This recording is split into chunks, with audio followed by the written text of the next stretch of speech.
A hitman kidnapped a woman and clamped her calf with metal pliers. As the bolt slowly tightened, her leg began to deform. She screamed in agony, but the boss coldly signaled for the torture to continue. Unable to endure the torment any longer, she finally gave in. If I help you, what's in it for me? Very least, your leg. And at the most, your life. Cooperating, she called her partner and arranged to trade the USB drive at the airport. To prevent her from pulling another trick, the boss stabbed her in the leg again. They drove to the airport with the boss holding her tightly. A woman deliberately bumped into them and discreetly slipped her a key. With just one look from the boss, his henchman followed after her. The woman quickly explained it was the key to a locker, but the boss, well aware of her usual tricks, immediately suspected a trap. He summoned a nearby police officer and used her involvement in a robbery case to blackmail her into opening the locker herself. She had no choice but to comply and retrieved a suitcase. Still suspicious, the boss ordered his men to search it thoroughly.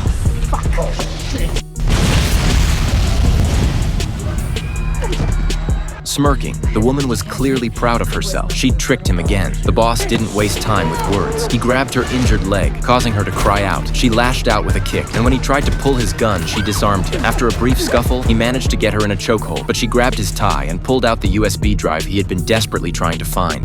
You hit it on me? That time, Oh, I'm sorry. it had to be good for Sting. Using the chaos to her advantage, the woman escaped and took out the bald henchman on her way out. The boss, realizing things had gone south, tried to blend in as a traveler and slip out the main exit. But the moment he stepped outside, he found himself surrounded. She'd already called the cops. As she stood behind him, she calmly informed him that she'd hidden a bomb inside his tie.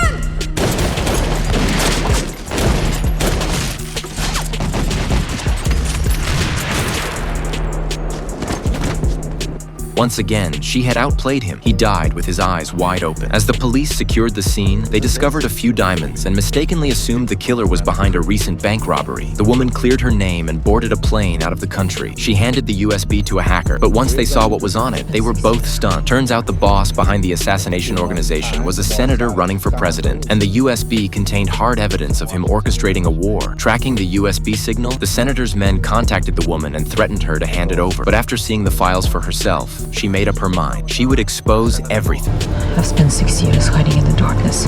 It's time to come back into the light. What she didn't know was that the senator had already set his sights on her. You know what you have to be a martyr, Doug? No, sir. Dead.